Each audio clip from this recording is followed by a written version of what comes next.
Vijayawada Besant రోడ్లో చిరు వ్యాపారుల దుకాణాల తొలగింపు తీవ్ర ఉద్రిక్తతలకు దారితీసింది. షాపుల తొలగింపు నిరసిస్తూ చిరు వ్యాపారస్తులు ఆందోళనలు చేపట్టారు. వారి ఆందోళనలకు వైఎస్ఆర్సీపీ నేత మాజీ ఎమ్మెల్యే మల్లాది విష్ణుతో పాటు వామపక్ష నేతలు సంఘీభావం తెలిపారు. షాపుల తొలగింపు నిరసిస్తూ నిర్వాహకులతో కలిసి బైఠాయించి ధర్నా చేపట్టారు. కూటమి ప్రభుత్వానికి వ్యతిరేకంగా నినాదాలు చేశారు. షాపుల తొలగింపు ఆపాలని డిమాండ్ చేశారు.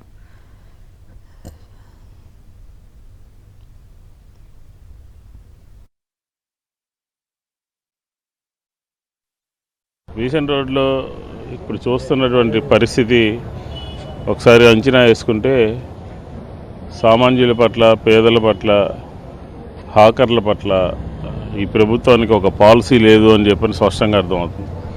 ఎందుకంటున్నామంటే గత 30-40 సంవత్సరాలుగా ఎవరన్నా జీవనం కొనసాగించాలంటే, బతకాలంటే బీసెంట్ రోడ్డుకు వచ్చి ఏదో చిన్న షాప్ పెట్టుకుందాం అనే ఉద్దేశంలో ఉంటారు. ఇక్కడ షాపు ఓనర్లకి, హాకర్లకి మధ్య కొంత కమ్యూనికేషన్ గ్యాప్ ఉంది. దీని మూలంగా కోర్టుకు పోయారని చెప్పనే దాని మీద నగరపాలక సంస్థ ఈరోజు నిర్ద్వందంగా సరైనటువంటి సమాచారం లేకుండా, సరైనటువంటి లెక్కలు లేకుండా, ఎవరు బీసెంట్ రోడ్లో పనిచేస్తున్నారు అని చెప్పిన ఒక ఎన్యూమరేషన్ చేయకుండా ఎప్పుడో ఒక 20-30 సంవత్సరాల క్రితం లిస్టులు పట్టుకొచ్చి మిగతా ఉన్నటువంటి వారందరినీ కూడా, అంటే దాదాపుగా 170-180 మందిని తొలగిస్తాము అని చెప్పని బుల్డోజర్లు, ట్రాక్టర్లు, పోలీసులు, నగరపాలక సంస్థ సిబ్బంది వీళ్ళందరూ వచ్చి ఇక్కడ హడావుడి చేయటాన్ని తీవ్రంగా ఖండిస్తా ఉన్నాం.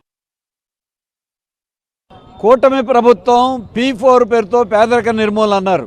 ఇప్పుడు పేదలనే నిర్మూలిస్తున్నారు. 20 లక్షల మందికి ఉద్యోగాలు అన్నారు.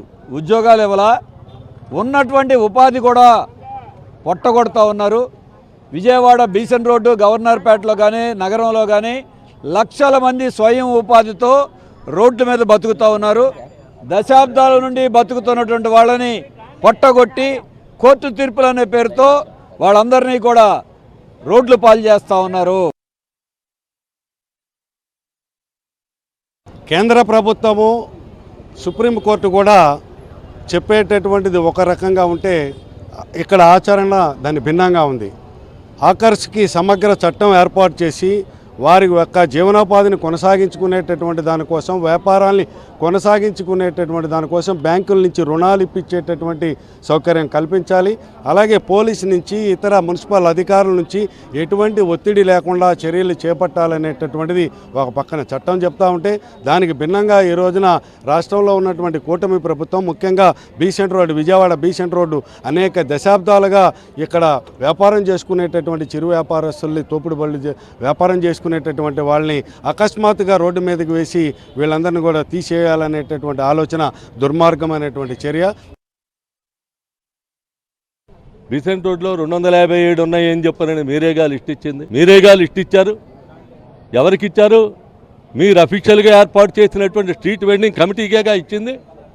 మరి ఆ 257లో ఏమైపోయింది? 257 మంది వ్యాపారం చేసుకుంటున్నప్పుడు 257 మందిని ఉంచాలా లేదా? మరిన్ని అప్డేట్స్ కోసం ఛానల్ ను సబ్స్క్రైబ్ చేయండి. నోటిఫికేషన్స్ కోసం బెల్ ఐకాన్ పై క్లిక్ చేయండి.